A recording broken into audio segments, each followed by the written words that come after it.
Alors vous vous trouvez ici sur la copropriété Les Églantiers, une copropriété qui date de 1970 avec 40 propriétaires, dont 30 propriétaires occupants. Alors moi je suis le président du conseil syndical. J'anime un conseil syndical qui a pour but de prendre en compte toutes les problématiques qu'on peut avoir dans la copropriété, les exposer, échanger et faire avancer le projet. Donc sur ce projet de rénovation, notre rôle a consisté avant tout à mener un audit énergétique au départ pour vraiment faire une situation de la copropriété. Et suite à cet audit énergétique, de le présenter à l'ensemble des copropriétaires avec plusieurs scénarios, des scénarios de maintenance très faibles, des scénarios un peu plus ambitieux, donc d'accompagner les propriétaires dans leur prise de décision avec plusieurs séances d'information et de prise de décision. Alors les éléments déclencheurs des travaux ont principalement été l'augmentation du prix de l'énergie depuis les 5 dernières années, qui représente la moitié de nos charges, et des problématiques existantes, de gros problèmes d'inconfort et d'humidité dans les logements. Et la grande question était, est-ce qu'on fait un simple ravalement de façade ou alors un ravalement de façade avec isolation extérieure et ventilation performante. Donc c'est vers ce type de travaux qu'on s'est tourné. Et suite à la décision de la métropole de mettre en place une aide ambitieuse, on a choisi de faire un bouquet de travaux avec l'isolation des caves, des combles, des travaux sur l'électricité et de viser un scénario de bâtiment basse consommation rénovation.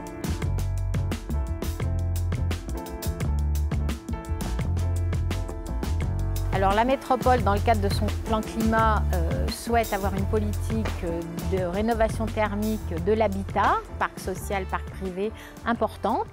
Donc nous avons mis, avec l'aide de l'ADEME et de la région Auvergne-Rhône-Alpes, en place une plateforme d'aide à l'éco-rénovation, une plateforme qui s'appelle EcoRénov, qui consiste en un guichet unique d'information et d'accompagnement des opérations de rénovation performante sur le plan énergétique. Cette plateforme EcoRénov est animée par l'Agence locale de l'énergie et elle dispense donc des informations aussi bien sur le plan technique, administratif, financier, pour permettre que les propriétaires de maisons individuelles ou les copropriétaires dans l'habitat collectif et de nombreux éléments qui leur apportent une aide à la décision pour s'engager dans des projets de rénovation importantes. Nous avons mis en place aussi à la métropole 2 types d'aides financières. Une aide pour des opérations qui visent à réduire de 35% les consommations d'énergie, et dans ce cas-là, l'aide elle est de 2 000 € par logement.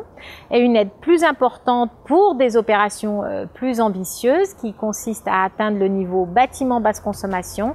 Dans ce cas-là, l'aide est de 3 500 € par logement.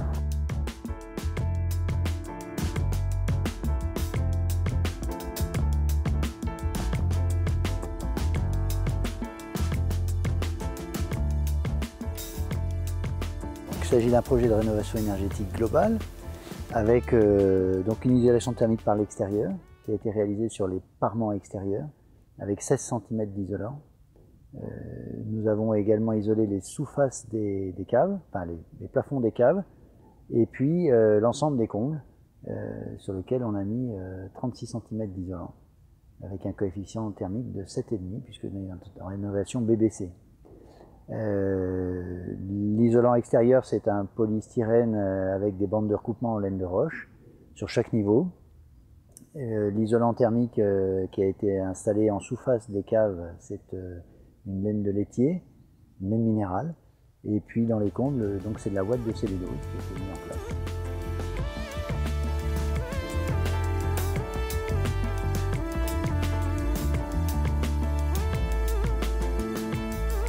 Voilà. Après, je dirais le bâtiment avait déjà fait ses avait déjà remplacé ses menuiseries extérieures. On a mis en place des lambrequins qui nous permettent en fait de cacher les anciens volets et puis d'avoir quand même une image en façade qui est intéressante. Et puis on a profité de cet ensemble, enfin de la zone du cellier pour venir créer une ventilation mécanique contrôlée qui va donc maintenant remplacer l'ancienne ventilation naturelle qu'il y avait dans chaque logement. Au niveau de la chaufferie, on a mis en place de nouvelles chaudières, enfin une nouvelle chaudière à condensation. On en a conservé une et on en a remplacé une qui va couvrir l'ensemble des besoins du bâtiment, des 2 bâtiments.